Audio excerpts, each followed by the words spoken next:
नमस्कार दोस्तों, मेरा नाम डॉक्टर मुकेश कुमार और आप देख रहे हैं संजीवनी हेल्थ सॉल्यूशन।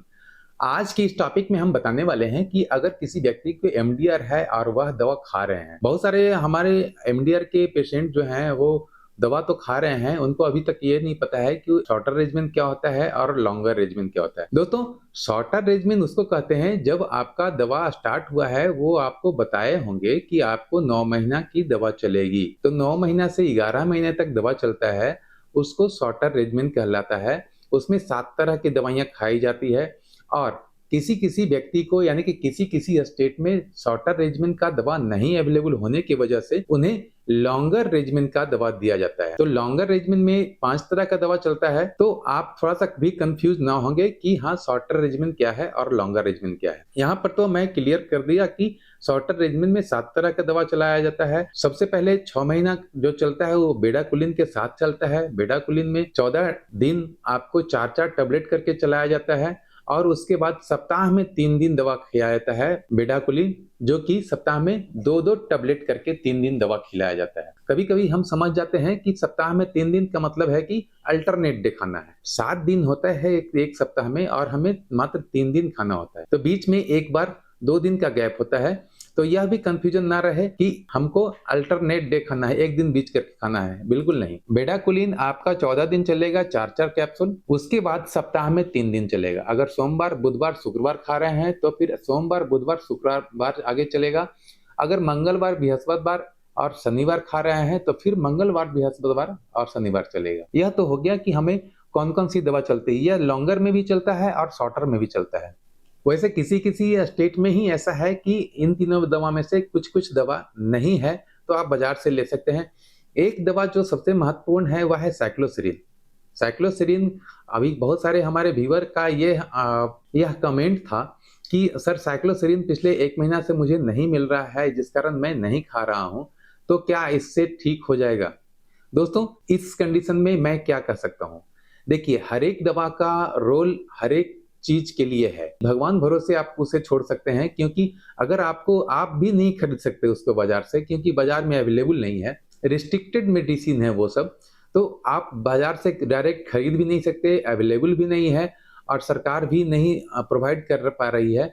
10-12 दिन, 15 दिन छूट गया है, कोई दिक्कत नहीं है, उसके जगह पर वहाँ से आपको दूसरा दवा मिल रही होगी, आप उसे भी कंप्लीट कर लेंगे। अब रह गई की बात कि बहुत सारे हमारे व्यूअर का यह कहना था कि कुछ-कुछ क्वेश्चन था, तो मैं सोचा कि आज उसका भी जवाब दे दूँ।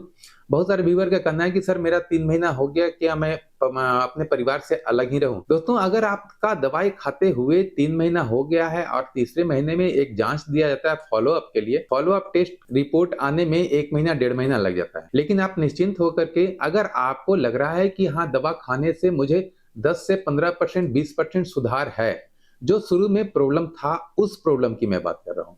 अगर उस प्रॉब्लम में आपको सुधार लग रहा है, तो आप 3 महीना अलग रह लिए हैं अपने परिवार से, तो कोई दिक्कत नहीं है। आप अपने बच्चों के साथ, अपने परिवार के साथ रह सकते हैं, कोई रिस्ट्रिक्शन नहीं है। दोस्तों, बहुत सारी दवाइयाँ का यह साइड इफ़ेक्ट यह भी है कि आपको पेट में दर्द हो सकता है, लूज़ मोशन हो सकता है या वोमिटिंग हो सकता है।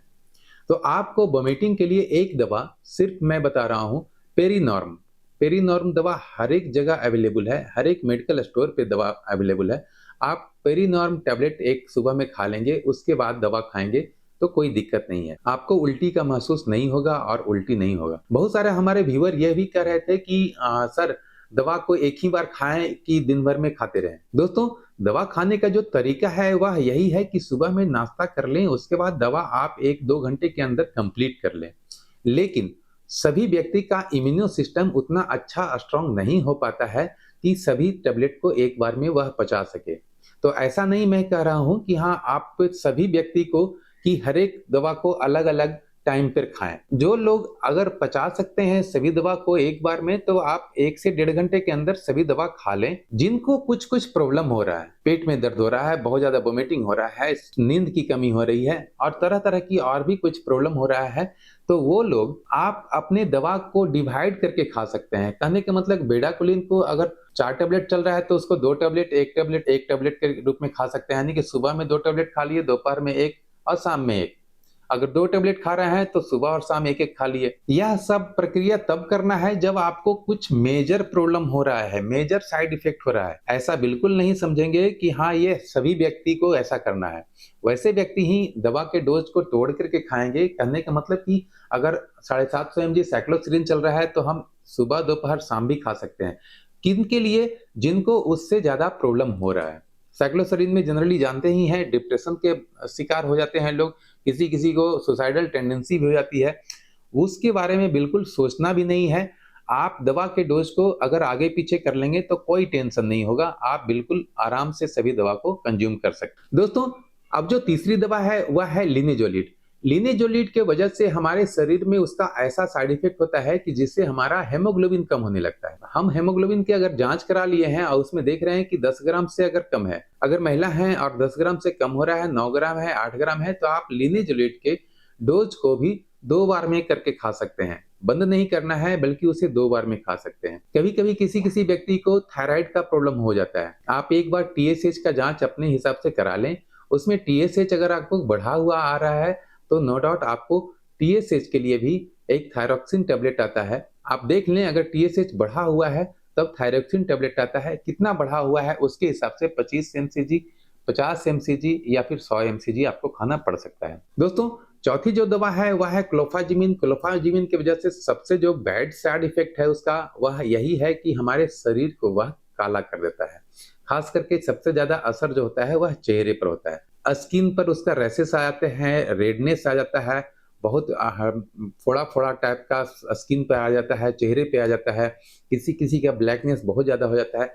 घबराने की बात नहीं है जब तक आपका रेजिमेन चल रहा है, शॉर्टर हो या लॉन्गर हो, जब तक आपका रेजिमेन चल रहा है तब तक ये रहेगा। और सबसे ज़्यादा जो प्रॉब्लम होता है वह हमारा होता है डिहाइड्रेशन का। डिहाइड्रेशन मतलब कि आपके शरीर में पानी की कमी हो जाती है, इलेक्ट्रोलाइट की कमी हो जाती है। तो इसके लिए हमें यह भी करना है कि अगर नारियल आपके शहर में मिलता है और जनरली सभी जगह मिलता है, तो हरा नारियल जिसको हम लोग डाब कहते हैं, तो डाब को भी नियमित रूप से सेवन करते रहिए। आप 1 दिन, 2 दिन बीच करके भी एक डाब पी लिया कीजिए। उससे क्या होगा, आपके शरीर में जो इलेक्ट्रोलाइट की कमी हो रही थी, वह पूरा होगा और आपको डिहाइड्रेशन का कोई समस्या नहीं होगी। दोस्तों, और भी बहुत सारे कमेंट था, उसमें एक मेजर जो कमेंट था वह था यह कि दवा का असर हमारे शरीर पे कब होने लगेगा। दोस्तों, कमेंट में आप अगर पूछ रहे हैं तो मैं कमेंट में भी मैक्सिमम का जवाब दे देता हूं, लेकिन मैं यहाँ इस वीडियो में इसलिए दे रहा हूं ताकि आप इसको फिर से ठीक से समझ सकें। हर एक व्यक्ति का इम्यूनो सिस्टम अलग अलग होता है, हर एक व्यक्ति का इन्फेक्शन का चांस अलग अलग होता है। किस व्यक्ति को कितना ज्यादा है, कितना कम है, किसको कैसे लगा है, मैं हजारों को ऐसा जानता हूं जो सभी दवा 1 घंटे के अंदर खाता है और उसे कोई साइड इफेक्ट नहीं हुआ है। उसका 18वां महीना चलने वाला है, किसी तरह का कोई साइड इफेक्ट नहीं। उसका वजन 60 किलो था, अभी 75 किलो हो गया। तो वैसा कुछ नहीं है। हर एक व्यक्ति को दवा कब असर करेगा उसका सीवियरिटी पर डिपेंड करता है कि उसे किस तरह का इन्फेक्शन हुआ है, वह कितने इग्नोरेंस के साथ अपना दवा को इनहेल किए हैं पहले से। तो हमें किस कंडीशन में हम हॉस्पिटल पहुंचे हैं और किस कंडीशन में हमें दवा चल रहा है, तो आपके इम्यून सिस्टम पर डिपेंड करता है कि दवा का असर आपको कब दिखने लगेगा। दोस्तों, इन सारी दवाइयों को खाने के बाद भी अगर आपका वजन नहीं बढ़ रहा है तो डाइट में कुछ आपको कंट्रोल करना होगा। डाइट में कुछ प्रोटीन को लेना होगा। प्रोटीन लेने के लिए सबसे अच्छा और सस्ता जो मैंने बताया है कि आप चना फुलाकर सुबह में अंकुरा हुआ चना को खा सकते हैं। इत्मीनान से आप उसे अपने स्तर से बना सकते हैं। सुबह में भी आप चना अंकुरा लें और उसे उसमें जिस तरह से स्वाद आपको लगे उस तरह से बना करके प्याज वगैरह डाल करके, हरा मिर्ची डाल करके आप खा सकते हैं। उससे भी आपका प्रोटीन की मात्रा आपके शरीर में बन जाता है, तो आपके वजन को बढ़ने में वो हेल्प करता है। दूसरा है मूंग। मूंग को भी आप 1 से 2 दिन तक फुला लेंगे, उसके बाद अंकुर जाएगा तब उसे भी खा सकते हैं। उससे भी आपका प्रोटीन बन जाता है। तो हमारे शरीर में विटामिन और प्रोटीन की कमी नहीं होना चाहिए, क्योंकि हमारे अंदर जो कीड़ा होता है वह कीड़ा जो माइक्रोबैक्टीरियम ट्यूबरकुलोसिस होता है, खास करके वैसा जो रिफाम्पिसिन से रेजिस्टेंट कर चुका होता है, तो वह कीड़ा इतना मजबूत हो चुका होता है कि हमारे शरीर में जितने भी हम प्रोटीन्स वगैरह खाते हैं तो उनके लिए वह प्रोटीन को ही खाना शुरू कर देता है, जिस कारण हमारे शरीर में डेवलपमेंट थोड़ा सा डाउन हो जाता है। और आप नियमित रूप से अगर सही से खाना खाएंगे तो किसी तरह का कोई समस्या नहीं होने वाला है। अब है कि अगर आप चाहते हैं कि आपको सचमुच में आपका वजन बढ़े, आप अपना डाइट कितना खा रहे हैं, कितना नहीं खा रहे हैं, आपको नहीं मालूम चल रहा है, तो आप अगर चाहते हैं, आप अगर कुछ इन्वेस्ट करना चाहते हैं, तो आप अपने शरीर पे प्रोटीन पाउडर के रूप में कुछ प्रोडक्ट भी ले सकते हैं। अगर आप कहेंगे तो मैं डिस्क्रिप्शन बॉक्स में एक प्रोटीन पाउडर का एक लिंक दे दूँगा, आप उसे खरीद कर के खा सकते हैं। दोस्तों, मैं इस प्रोडक्ट को इसलिए रिकमेंड कर रहा हूँ क्योंकि मैं जानता हूँ कि इस प्रोडक्ट में 100 ग्राम के प्रोडक्ट में 80 ग्राम प्रोटीन है। हर एक व्यक्ति का प्रोटीन का जो रिक्वायरमेंट होता है शरीर में, कि जितना आपका वजन है, जितना केजी आपका वजन है, उतना ग्राम आपको प्रोटीन लेना अति आवश्यक है। लेकिन हम खाने-पीने में उतना प्रोटीन नहीं ले पाते हैं, जिस कारण हमारा थोड़ा-सा वजन नहीं बढ़ पाता है। तो वैसे व्यक्ति जिनको वजन की कमी हो रही है और वो पैसा लगा सकते हैं अपने खाने-पीने में, प्रोटीन पाउडर खरीद सकते हैं। एक प्रोटीन पाउडर का मैं लिंक नीचे डिस्क्रिप्शन बॉक्स में दे दे रहा हूँ। जिन्हें ज़रूरत होगा वह ले लेंगे। मैं इसलिए उस लिंक को दे रहा हूँ क्योंकि मैं जानता हूँ, मैं घर में भी यूज़ करता हूँ उसे। वह 1 केजी में 800 ग्राम प्रोटीन है। दूसरे बाज़ार में और भी प्रोटीन पाउडर अवेलेबल हैं, लेकिन मैं जानता हूँ कि 100 ग्राम में वह 30% या 33% या 34% ही रहते हैं। यानी कि बाकी के 70% रहते हैं, वो वेस्ट मटेरियल रहते हैं, उसको कंज़्यूम करने से कोई फ़ायदा नहीं होता है।